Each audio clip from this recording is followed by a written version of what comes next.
कुलभूषण जी, आपसी से बात हो रही थी बीजेपी को लेकर के कि बीजेपी क्या उनकी मांगों को उठाएगी या फिर कोई राजनीतिक मंच उनके साथ साझा करेगी। मैंने आपसे कहा कि मेरा मानना यह है कि जितने भी मेरे कर्मचारी साथी हैं उनके मन में एक भाव होना चाहिए कि देश के हित में करेंगे काम और काम के लेंगे पूरे दाम जी। पहली बात। और ठीक है, जब इनकी पीड़ा को कोई नहीं सुनता है तो इनके पास रास्ता क्या बचता है लोकतंत्र के अंदर कि काम छोड़ देते हैं। लेकिन उसका जो नुकसान होता है, उसका जितना नुकसान होता है उसके बाद फिर समाचार पत्र में सुर्खियों में आता है कि 3 दिन की हड़ताल रही, 4 दिन की हड़ताल रही तो उससे सरकार को इतना घाटा हुआ जी। तो आप ऐसा काम ही क्यों करते हैं जिससे ऐसा घाटा हुआ? आप पहले ही कर्मचारियों को बताएं, वो डबल घाटा हो जाता है फिर, और वो बहुत जनता के ऊपर पड़ता है और कर्मचारी जो होते हैं वो रुष्ट हो जाते हैं।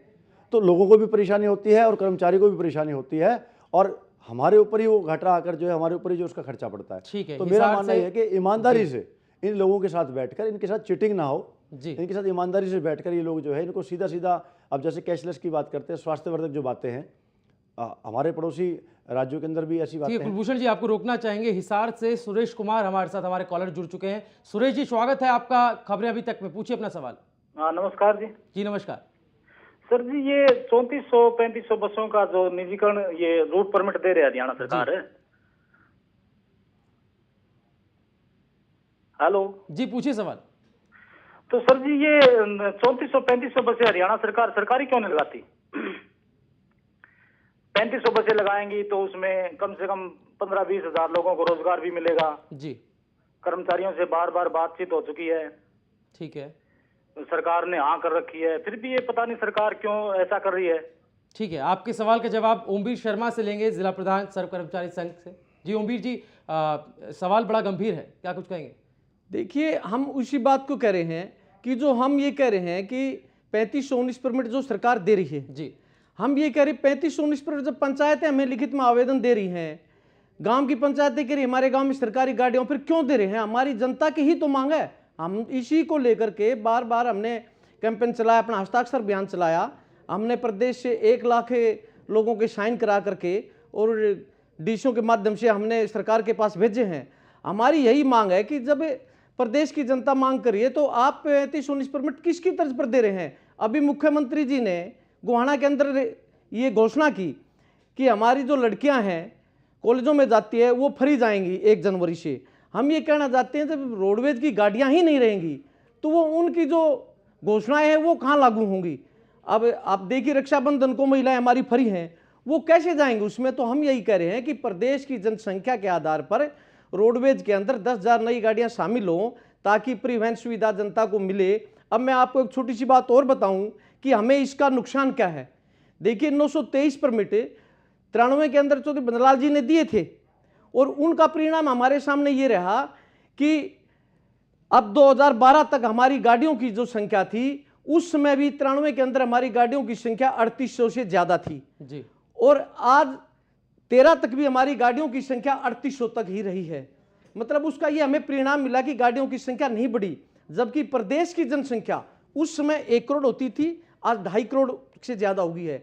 इसलिए हम ये कह रहे हैं अगर ये 3519 परमिट आ जाते हैं तो रोडवेज का अस्तित्व खत्म हो जाता है। इसलिए हमारी ये मांग है कि रोडवेज के अंदर 10,000 नई गाड़ियां शामिल की जाएं ताकि बेरोजगार बच्चों को रोजगार मिले और जनता को बढ़िया परिवहन सुविधा मिले।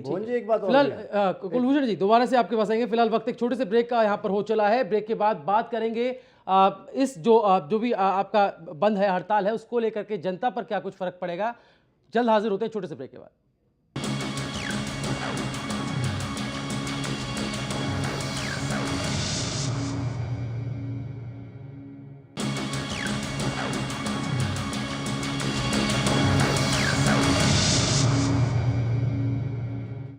और ब्रेक के बाद हमारी इस खास पेशकश में आप सभी का एक बार फिर से स्वागत है।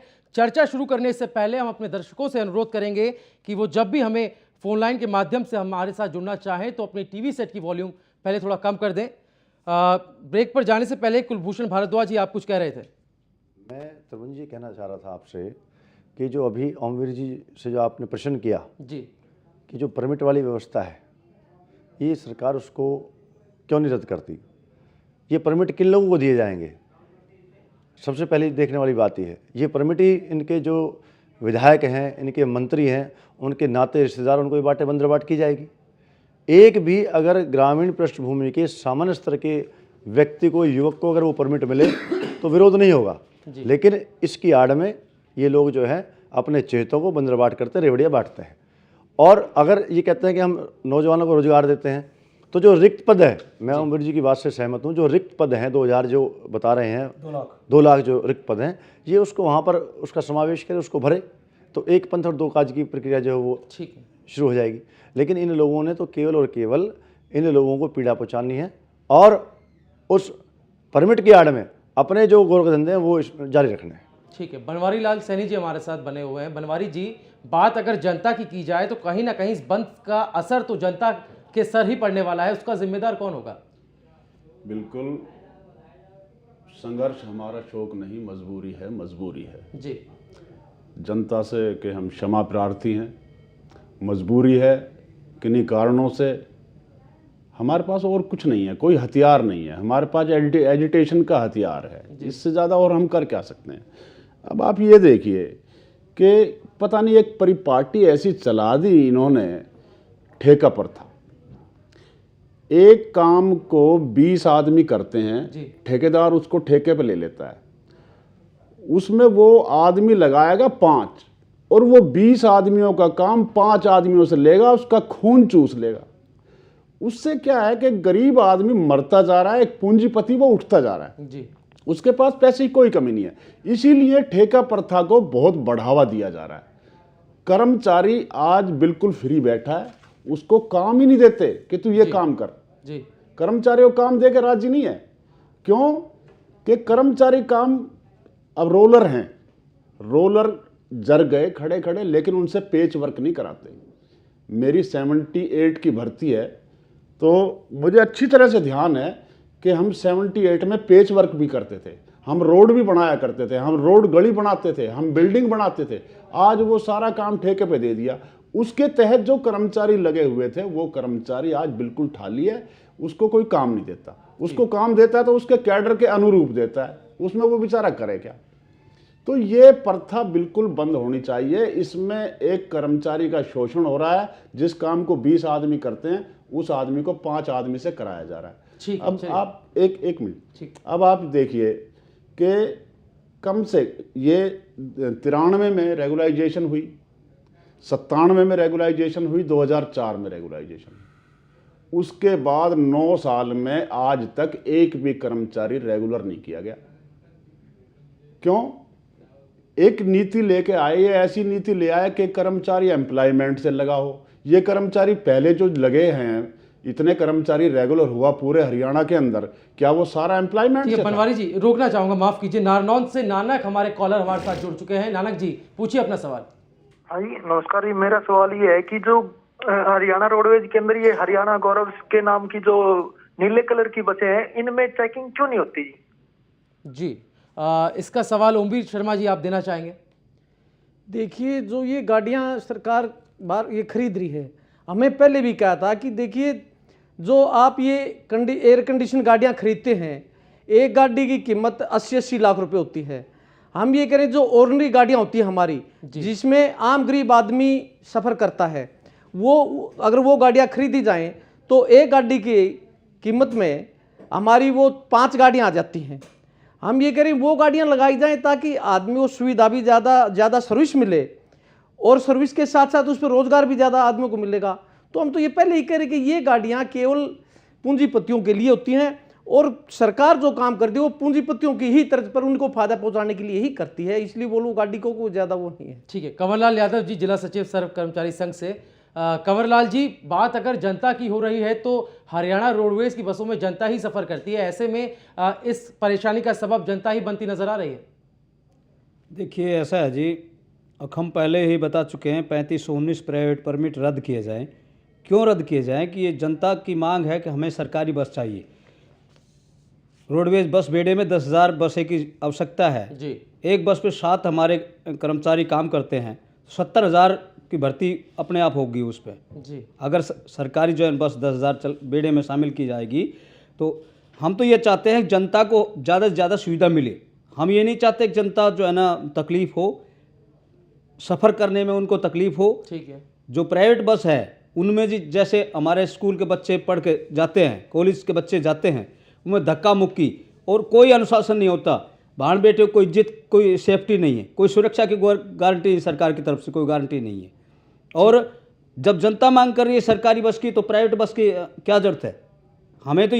हम तो बार बार यही मांग करते हैं 3519 प्राइवेट रद्द किए जाए और सरकारी बस बेड़े में 10,000 बस जो है ना शामिल की जाए, ताकि हमारे कर्मचारियों को, हमारे जनता के जो हिस्से हैं, लोग हैं, बच्चे जो हमारे पढ़ रहे हैं, उनको रोज़गार मिले। हर स्तर पे कोई जो है ना वर्कशॉप में मैकेनिक लगे, कोई टाइपिस्ट क्लर्क लगे, कोई स्टेनो लगे, उनको रोज़गार मिलेगा।